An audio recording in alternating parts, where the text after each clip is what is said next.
I was talking at the league meetings with Todd Monken, and I asked him about who was there in the building and made some news on Twitter and obviously moved the needle. Shedeur Sanders has been present. He has been there. But Shedeur Sanders has made a decision to be in Cleveland, to be in Berea, to spend this offseason around the new coaching staff. But for everything he possibly could have done this offseason, Shedeur Sanders has done it to make a good impression. It already feels like something is about to explode in Cleveland, and nobody is saying it out loud yet. Because when you hear Peter Schrager casually drop that Shedeur Sanders is doing everything right with the Browns, that's not just off-season fluff. That's a signal. That's the kind of sentence that quietly turns into a full-blown quarterback controversy a few months later. And if you're Deshaun Watson, you should absolutely be paying attention right now, because this is how jobs start slipping away without anyone officially saying it. Here's the part nobody is talking about. Shedeur Sanders isn't even supposed to be in this position. This isn't a first overall pick walking into the building with guaranteed reps and a franchise built around him. This is a fifth-round investment, a guy who technically should be developing quietly in the background. But instead, he's showing up early, staying late, learning the system, building relationships with coaches, and doing all the little things that veteran quarterbacks are supposed to be doing. That flips the entire narrative. Suddenly, it's not about where you were drafted, it's about who's actually acting like the future. And then Shedeur Sanders, who showed flashes last year, but the team investment is just a fifth-round pick. It's not like they're paying him like Deshaun Watson is being paid, and it's not like they gave up what they had to give up to get Deshaun Watson. A fascinating dichotomy of two different guys and a head coach who I think is going to give the ball to the best man suitable for the job. Yeah. Now let's introduce the situation properly, because this isn't just about effort, it's about timing. Todd Monken has just stepped into the Cleveland head coaching job, and his track record matters here. This is a guy who worked with Lamar Jackson in Baltimore and helped produce one of the top QBR offenses in the league. That tells you something important. Monken doesn't care about hype, contracts, or past reputations. He cares about execution, adaptability, and who can run his system the best. That alone should make this quarterback battle very real. Harold Fannin Jr., a young tight end, became the most dependable, reliable option for Shedeur throughout the season once he took over. You think about Jordan Tyson, what a great talent he is. He is a beast. I know about the durability concerns, but hey, what are you going to do? Hey, once you get to the NFL, you may never have another injury. And when Schrager says Sanders has been physically present, mentally locked in, and absorbing everything he can, that's not just a compliment, that's a warning. Because while Sanders is inside the building, building trust, Watson has been inconsistent. Yes, there are reports of him throwing with receivers in Florida, staying active in his own way, but it's not the same as being in the system, with the coaches, learning the playbook day by day. In a new coaching regime, availability and visibility matter more than ever. This is where it gets dangerous, because Watson is the ultimate wild card. You're talking about a quarterback who has barely played meaningful football over the last year and a half. Rust isn't even the right word anymore. We're talking about uncertainty. Nobody knows which version of Watson is going to show up, the elite playmaker from Houston or a guy who struggles to find rhythm and consistency. And when that kind of uncertainty exists, it opens the door just enough for someone like Sanders to sneak in. And in the meantime, we have Watson and Shedeur. Let's see if one of those guys can win the job. So I don't see Cleveland as a Ty Simpson team, despite the fact Todd Monken knows Jason Simpson, Ty Simpson's father, from years of coaching. Ty Simpson's dad has been the coach at UT Martin since 2006. Wow. And let's not ignore the financial side, because it adds another layer of tension. Watson is being paid like a franchise quarterback, a massive investment, a commitment. Sanders, on the other hand, is a low-risk pick. That creates a weird dynamic where expectations don't match opportunity. Watson is expected to be the guy, but Sanders has nothing to lose. And in sports, the player with nothing to lose is often the most dangerous one in the room.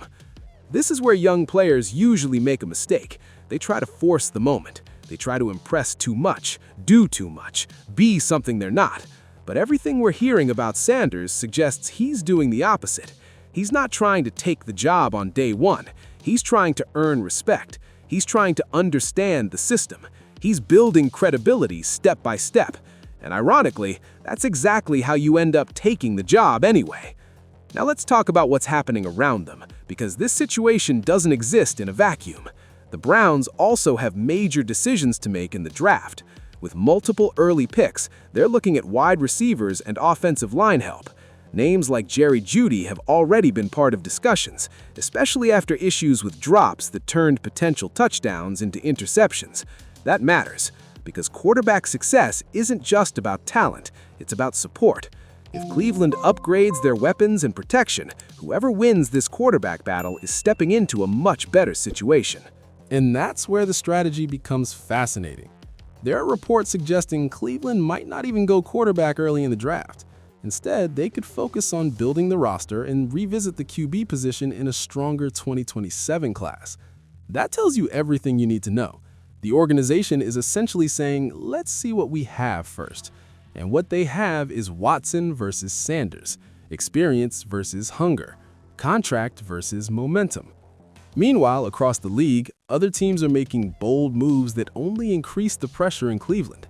Look at the Miami Dolphins completely reshaping their roster, moving on from stars like Tyreek Hill and Jalen Waddle and betting on Malik Willis as their new centerpiece.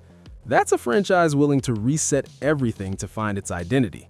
Or take the Buffalo Bills, who are aggressively looking to fix their defensive line after a disappointing season, trying to stay competitive in a brutal AFC landscape led by quarterbacks like Josh Allen. Here's the part nobody's talking about. The AFC is stacked. If you don't have clarity at quarterback, you're already behind. Teams like the Chiefs, Bills, Ravens, and Bengals aren't waiting around. They know who their guy is. Cleveland doesn't. And that uncertainty can either become an opportunity or a disaster depending on how this plays out. Now let's escalate this, because the real story isn't just about who starts week 1. It's about legacy. Watson came to Cleveland with expectations of being the savior, the quarterback franchise, the guy who changes everything. But if he loses this job, or even struggles enough to create doubt, that narrative completely collapses. It becomes one of the biggest what-if stories in recent NFL history. On the flip side, imagine what this means for Sanders, a 5th-round pick who walks into a franchise, earns respect, competes with a highly paid veteran, and potentially takes the job. That's the kind of story that defines careers. That's how legends start. Not with hype, but with opportunity and preparation meeting at the perfect moment. This is where it gets dangerous, because once a locker room starts believing in a young quarterback, things can shift quickly. Players notice who's putting in the work. They notice who's consistent. They notice who they can trust. And if Sanders continues on this path, it won't just be a coaching decision anymore. It'll be a team decision, even if it's not officially said. And don't forget, coaching matters here more than anything. Monken has no loyalty to Watson. He didn't draft him. He didn't sign him. His job is to win.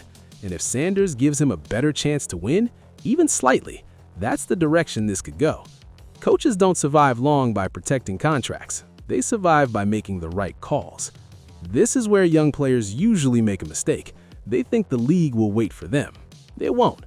But Sanders seems to understand that. He's attacking this opportunity like it might be his only one. And that mindset alone can separate him from the pack. So now we're left with the real question. What happens if Sanders actually wins this job? Not just competes, not just impresses, but actually wins it. What does Cleveland do with Watson? What does that say about the front office, about their decision-making, about the future of the franchise? Because let's be honest, this isn't just a football decision. This is a statement.